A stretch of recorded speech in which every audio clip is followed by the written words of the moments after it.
All right, we now welcome on a very special guest, national basketball analyst Jeff Goodman from Stadium, covers basketball at all levels. Also runs the Field of 68 podcast network, which is obviously tremendous. Has the Go Blue with Stu podcast. Let's start there, Jeff. I mean, how is Stu doing so far? He's a Michigan basketball legend. Hit some big shots in his career. Started a boatload of games. Was just an outstanding player in the beginning of the John Beilein era here at Michigan. How's he doing so far? I've watched. I've seen you on there. I've seen John Beilein on there. It's been really good so far. What do you think? Yeah, I mean, good player, terrible podcaster. Absolutely terrible now. Stu's really good. I didn't know how good he'd be, to be honest, because I haven't really seen Stu in years. I kept up with him a little bit overseas, but I knew Stu when he first got to Michigan. Him and Novak and Bartelstein and Stauskas, that whole group I was pretty tight with back then, and love those guys. So Stu's awesome. He's smart. He can make fun of himself, and that's like part of the deal with podcasting. Like you can't. To me, you can't take yourself too seriously. Not doing what we do, and that's kind of my whole deal on Twitter or whatever I do. And Stu's awesome. I mean, he was great with Beeline in his first one he did. And Beeline, the crazy part is Beeline did that the day he got dental surgery. So I don't know if you could tell, but like it looked like he had like a wad of tobacco on his cheek because he had just had like either teeth removed or some sort of surgery or whatever. And I was shocked he did it, no problem. And our motto for the Field of 68, Rob Doster and I, was to get former players because let's face it, they have better access to the program. And when they're getting other players and coaches on there, they're going to be way more free.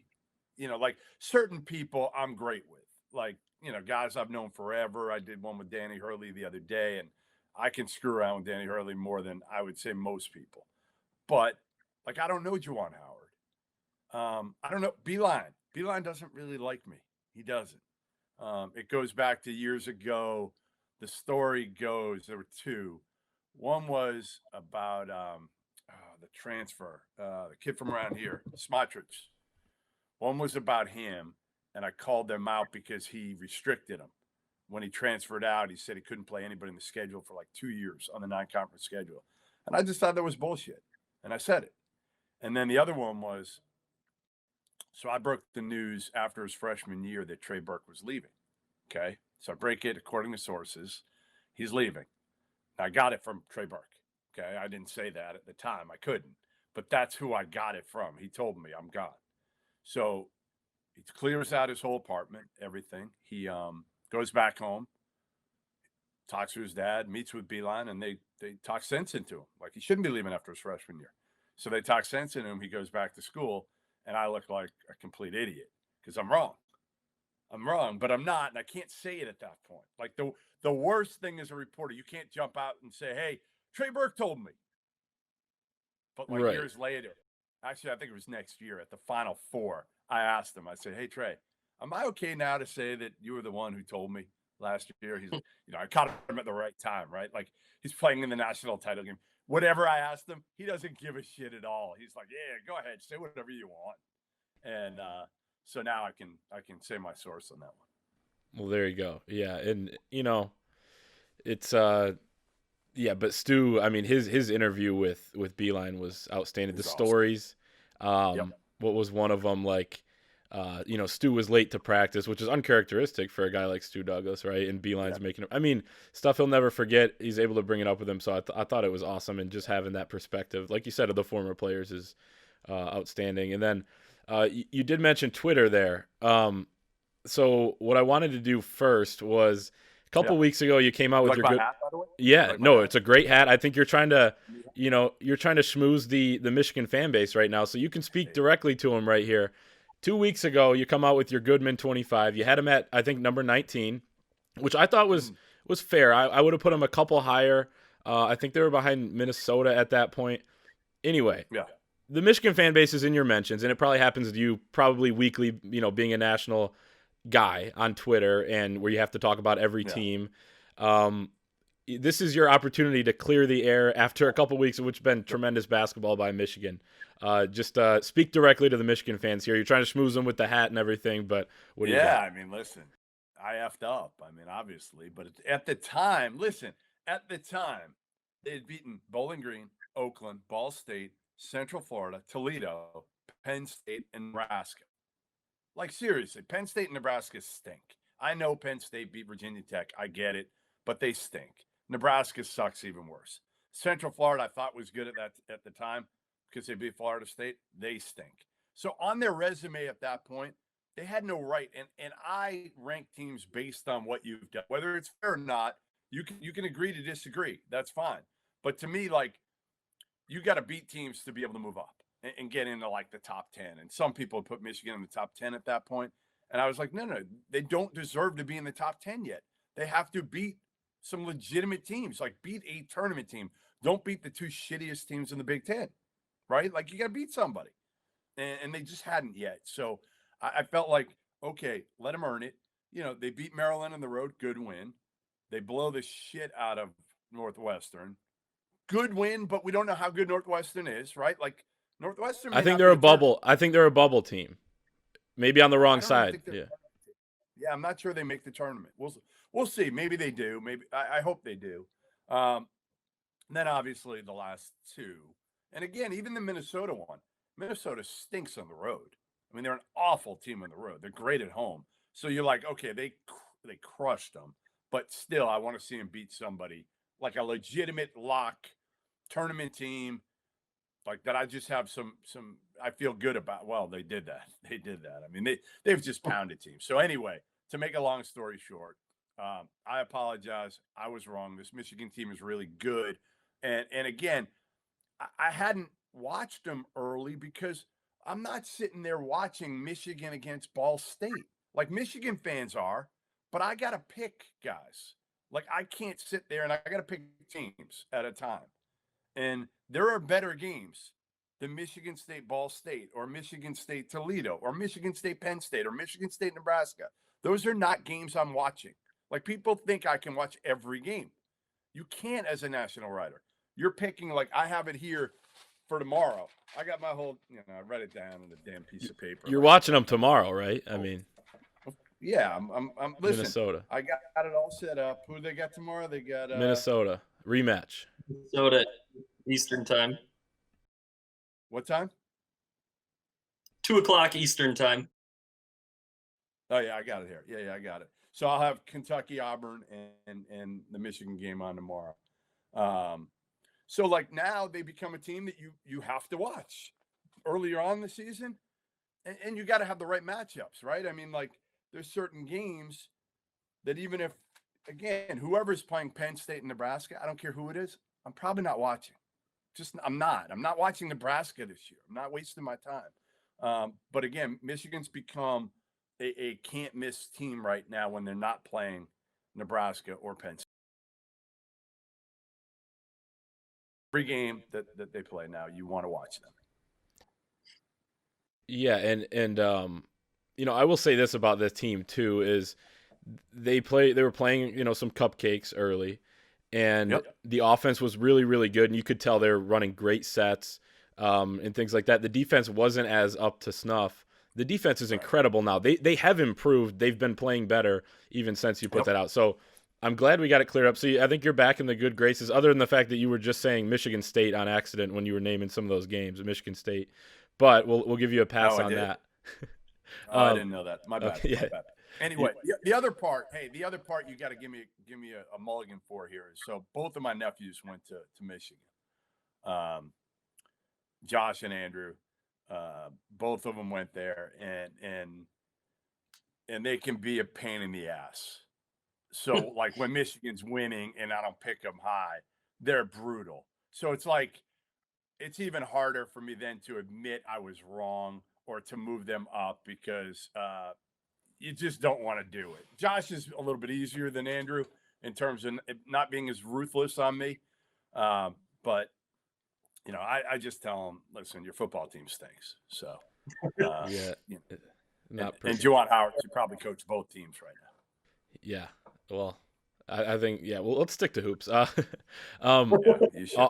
Well, let's get into the. Ward Manuel might have pissed away a lot of money on Harbaugh. Yeah, he got a advantageous deal this time. But Austin, let's get into some basketball. What do you got for Jeff on the actual, a little more in depth on the team here? Just out of curiosity, what's impressed you more about this team over the last few games, their offense or defense? Because obviously both are clicking on all cylinders right now. Defense, 100% defense, because you have a new team. Now, they're not young. Like, that's the one misnomer with Michigan, right? People look at them and they maybe think they're young because arguably their best player, Hunter Dickinson's a freshman.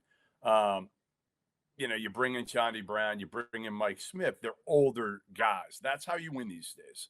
Now, I thought it would take a little bit longer for them to gel, but to be honest, their schedule was perfect for that, right? Like, teams like Villanova, Baylor, Gonzaga, Iowa, even Texas, they all had pretty much the core coming back.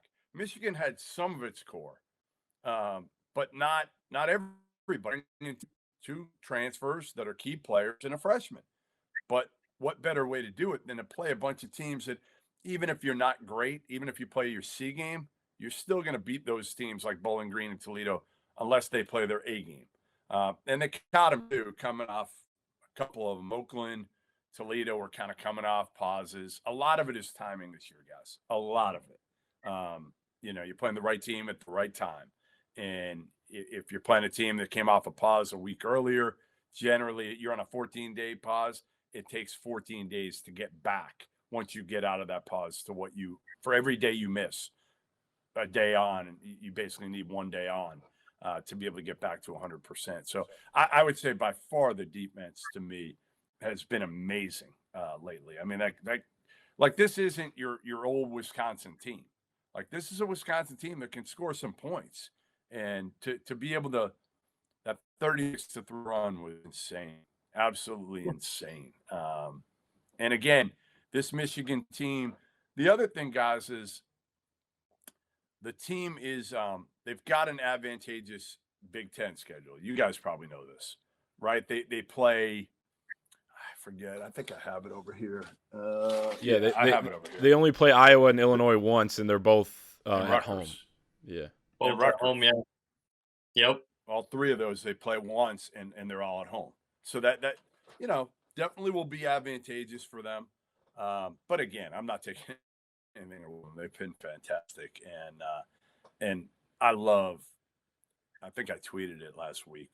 So I came up covering AAU basketball, so I still try to go out as much as I can in July. And I remember I've seen Hunter Dickinson for summers, and he's been one of my favorite players. Just how hard he plays, how smart he is, how tough he is. So while this surprises a lot of people, and it surprises me a little bit how good he's been, on the other hand, it really doesn't. I said this, said this on something recently, maybe to Rob Doster. I think the fact that Isaiah didn't come to Michigan was a huge, huge blessing. A curse for Isaiah Todd. A bad, bad move for Isaiah Todd because, man, he would have grown up playing for Juwan Howard. It would have been the best thing for him. He might not have been a one and done, but I think he would have been ready going into the NBA in a couple of years. But, man, I just think the chemistry would not have been great because I think Isaiah Todd and his mom would not have been happy. No, and I don't think he was really ever going to come, to be completely honest. You're probably right. Yeah, let's talk a little bit about Hunter Dickinson in the context of just what he unlocks for this team, because they've had good big man play when you look at John Teske, and then you go back to Mo Wagner. He was just a different animal, but John Teske was solid. John Teske was very good his last 2 years, starting both those years. He started to come on as a sophomore when he was backing up Mo. But, I mean, from the jump this year, I mean, Hunter Dickinson, he's scored in double figures every game. He dropped 28 against Liam Robbins and shut him down on the defensive end. He doesn't foul on defense. He's only got 4 fouls in one game. What have you seen from him? Does he unlock I guess, the rest of it, because he's such a good passer too. So if you bring a double on him, good luck, because Franz Wagner, Isaiah Livers, Eli Brooks, Mike Smith can all shoot the ball, and Sean D. Brown off the bench too. You kind of mentioned those transfers, the way they're acclimating, but is Hunter Dickinson really the key here, and why they kind of have that extra gear that they didn't really show last year?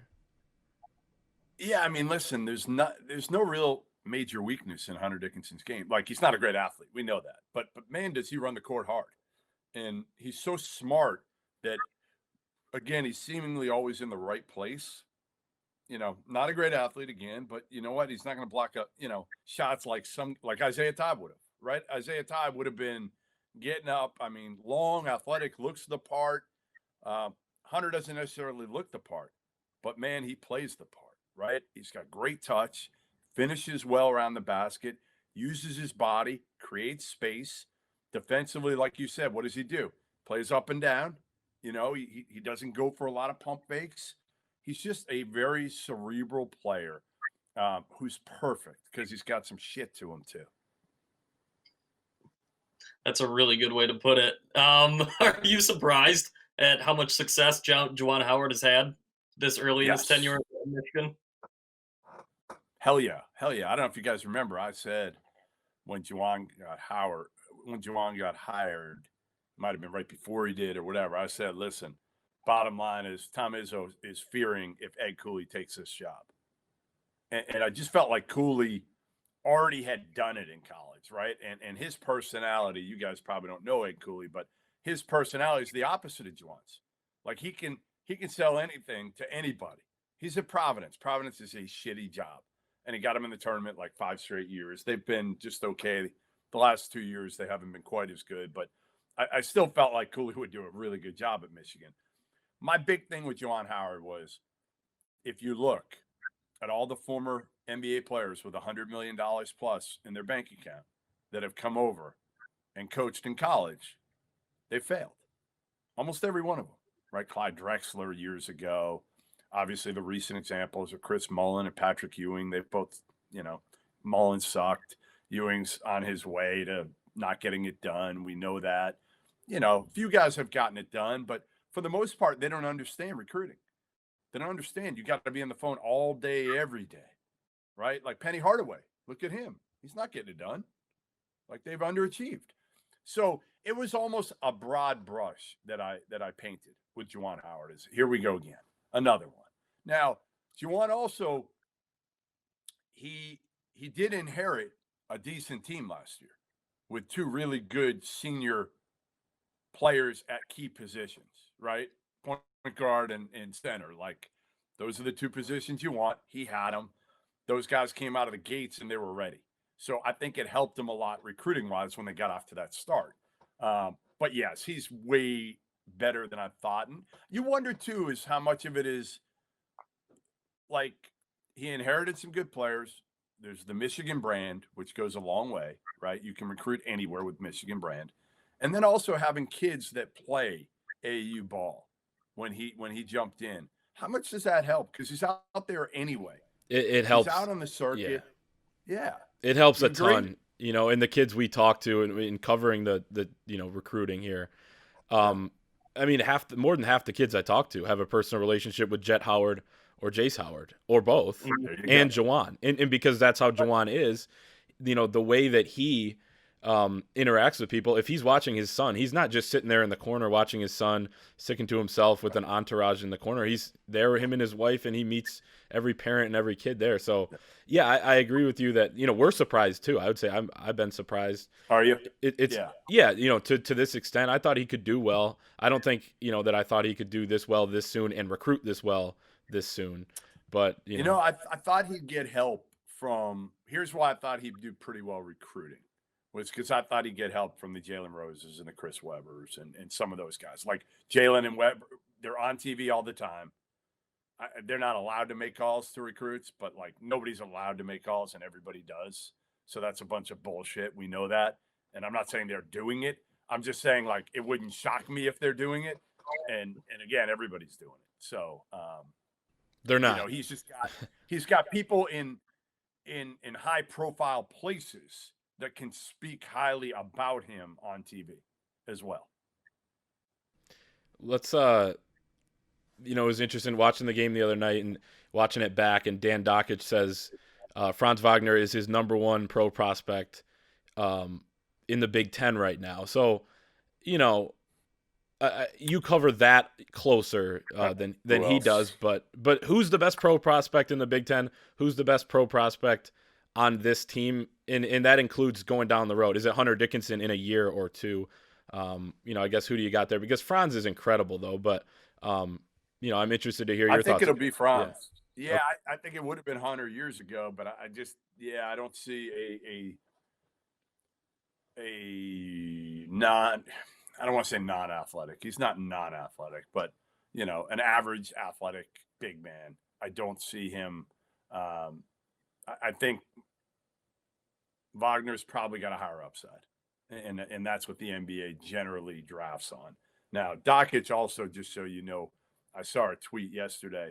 I think he said that Gary Waters was like the 5th best coach in college basketball history or something. Do you guys even know who Gary Waters is? I was going to say, I don't know who he is. Right. Yeah. It makes no sense, right? He was at Rutgers. Yeah. He was at Rutgers. Then he went to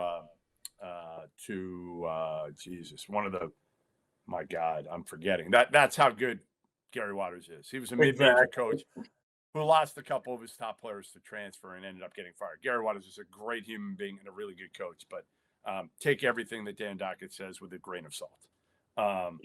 Anyway, the best prospect in the Big Ten, I would still say it's Ayo. I think it's Ayo. But a lot of NBA scouts don't like Ayo. They don't like his decision making. They don't like the fact that he can't really shoot it consistently. I still think Ayo gets drafted higher than anybody else in the Big Ten. I think he goes somewhere in that 15 to 18 range. And I'm just not sure if Wagner goes higher than that. Maybe. I mean, he might. Listen, again, he can do a lot of things. He can do a lot of things. And the question is, like, how does he progress the second half of the year on a team that has a lot of weapons? Right? Like, that's the great part of this team is every guy on the floor can really shoot it. Right? Like, and Mike Smith's he's been the biggest surprise for me. Like, I didn't know. That was my big question mark, to be honest, with Michigan. That's why I ranked him at like 40 in the preseason. Because I was just like, I don't know. Kid from Columbia coming over, having to play major minutes as a starting point guard. I'm just not quite feeling this one yet. And, he had a hell of a game the other night. Mm-hmm. So Michigan's obviously on fire now, and people love talking about, Gonzaga and Baylor as a clear top 2. Come March, is this a Michigan team that you think is good enough to win it all, or what do you think their ceiling is? I want to see more. I mean, again, everybody's handing Gonzaga the national title. People are forgetting to remind everybody that this is a year of COVID, that anything can happen. So I feel like something crazy is going to happen. And I'm worried. I'm worried, guys. Maybe I'm the half glass empty guy here a lot of the time, but I feel like the NCAA tournament scares the hell out of me with them not bubbling up. I think it's a dumb move. I think they should invest the money like the NBA did in the bubble. You're talking about standing to gain probably $800 million. Normally it's like $970, but without fans, without merchandise, it'll go down. Maybe it's $800 million this year.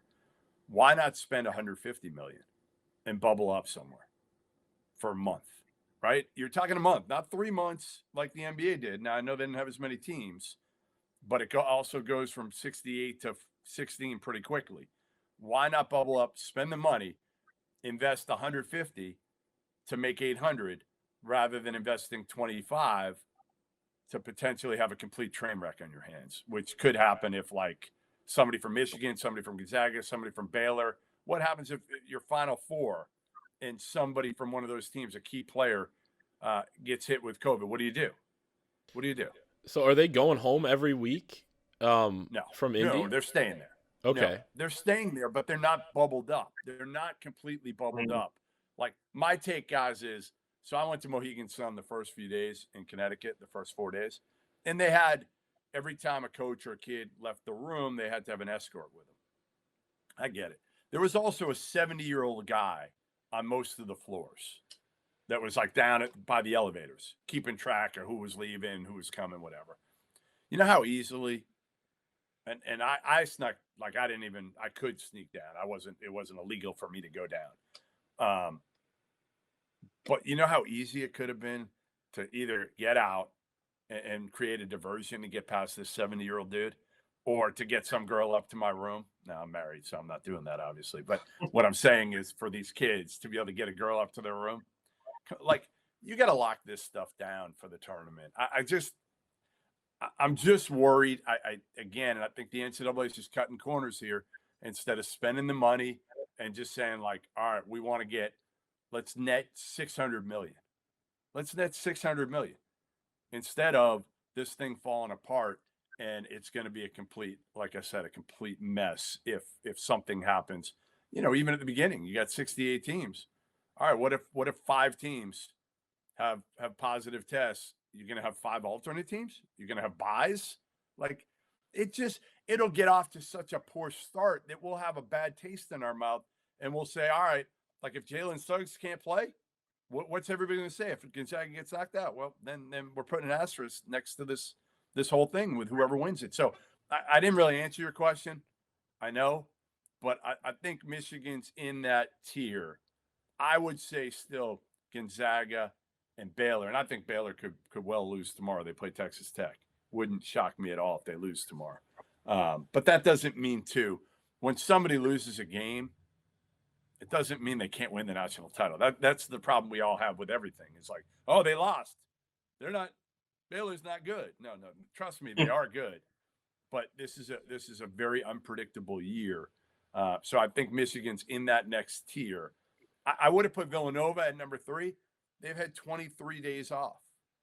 So, like, I have no idea how long it's going to take for Villanova to get back. I would assume when they get back, they're going to lose some games.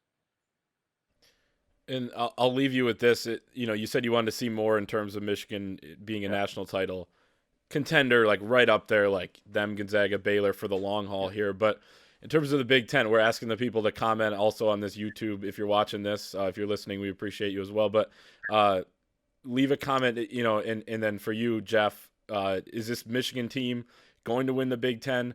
And also, how many losses is it going to take here to win the Big Ten outright? We don't know how many games everyone's going to play, but I'm thinking 4 or 5 to win it outright. But it's a battle, and I think it's going to be somebody could tie with 6. We'll see. Yeah, I think you're probably talking 4 or 5. I don't know if 6 wins it.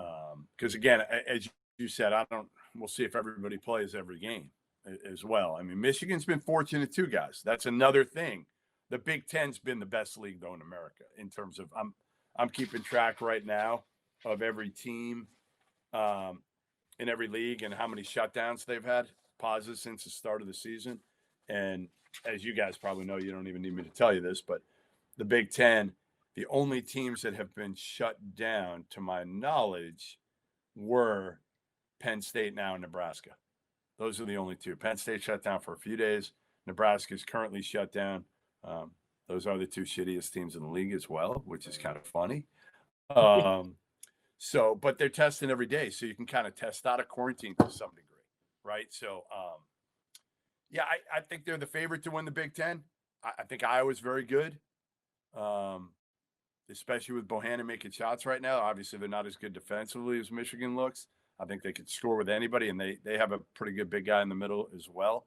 I can't wait to see that. What's the date of that one? I think March 4th. Yep, early March.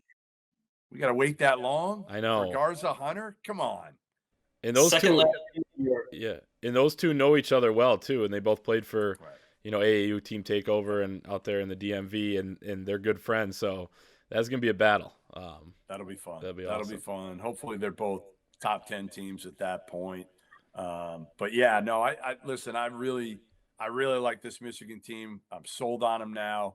I'm sold on Juwan Howard, and man, he is like the nicest human being on the planet too. So it's so easy to root for Juwan Howard. And again, I hate to paint that brush with former NBA guys, but it's accurate for the most part. The percentages will play it out. Not guys who can get it done, But more often than not, most of these guys have failed. Definitely. Well, it's been fun. Jeff, thank you for coming on. We appreciate your time. We appreciate you clearing the air with the Michigan fans. I'm interested to see, because we got the message board on our site and everything, and people were like, oh, man, Jeff Goodman. Here we go. Yeah. We're like, let's get Jeff Goodman on, and let's see what he has to say. And you've said some great things. You got the nephews that go to Michigan. So, yeah, we appreciate your time. It's, it's great. You got to make sure you call out my nephews, and they'll call me out at every chance they can get when I'm wrong. There you go. Especially about Michigan. Yeah, and your text messages are probably harsher than Twitter. So there you go. Way when it comes harsher. to Michigan, yeah, way harsher. Yes. When it comes between them and John Beeline, so yeah, Beeline. So can I finish that story? I never finished it, and then I'll let you go. So Beeline called me after that, and he was upset. I guess he wanted to call me because he was upset about both things. I don't know if he was more upset about the Evan Smontrich thing or the Trey Burke deal, but he called me after the Evan thing. So I think it was more that, but he also mentioned the Trey Burke thing. And I said to Beeline, I said, hey, John, honestly, you should probably be thanking me because I put it out there that Trey Burke was leaving, and the blowback on Twitter to Trey Burke was ridiculous. I mean, people were crushing him, and rightfully so. He shouldn't have been leaving at that point. Now, again, did it matter? Probably not, because Beeline and his dad probably had the thing all hooked up already that he wasn't going to leave after his freshman year. But I'm like, anyway, so that John wasn't, and we're good. Like one of my nephews is a manager for Beeline. So like, we're good. It's just that, again, my whole thing is always, nobody's ever called, nobody calls out John Beeline. He's the nicest human being in the world, right? Like nobody ever does. And I called him out for the transfer thing, because again, I don't think you should restrict the kid when he transfers. Okay, don't allow him to play in the Big Ten. If you want to do that, that's fine. But not to let him play for 2 years at anybody on the non-conference schedule, like that to me, there's just no way. You play him once, it's got no impact. You're playing him once, basically, in the next 2 years. So, whatever. Yeah, I'll say this: he follows more rules than most. So no, here's the rule. You guys have probably never heard this, but so you go into an AU tournament. This was years ago, probably 6-7 years ago in Vegas, and you go in, you walk in, and a lot of guys are just standing by the door watching coaches. Some are sitting on the bleachers, but most of them, a lot of them are just standing in the doorway talking to each other because, you might just kind of stand there for 10 minutes, watch a game, and then go back to your car and head over to another gym, or you may go to a side gym or whatever. And Beeline walks in and he tells coaches that they, the rules are you have to sit down. And like coaches are just looking at him like, what? Are you kidding? Like, to sit down? What are you, my teacher? So it's like, it was kind of a running joke at that point of Beeline. He's just so plays by the rules so much that he's got people. The only other guy that did something similar to me was I'm getting out of my car in Vegas, and Brad Stevens is getting out of his car at the same time. He's a Butler at the time. And he had just gotten a recruit that morning, just broke where Butler had gotten this recruit. So, I'm just making small talk with Brad. I know him decent, but, I'm like, hey, Brad, how good's this kid you just got? And Brad's like, hey, Jeff, I can't talk about him. I'm like, Brad, I'm not asking for a quote here. Like, this isn't a quote. I'm just making small talk. I want to know, who is this kid? Is he any good? What type of player? Nope, he wasn't going there. Hey, I respect it, Totally, in a sport where it's a it's funny. And in a sport where it's a complete mess, I respect the, that part of it too, so. Two of the best coaches. Yes. Think about it. Both getting their teams to national, multiple national title games, like crazy. And doing it without telling you anything about their recruits there. Doing it without cheating. Yep. Jeff, we thank you so much. Appreciate your time. Let's do it. Maybe we'll all be bubbled up when it comes to March, and we'll see you in Indy or something. So we appreciate your time. Thanks, guys. Appreciate you having me on, and go Blue.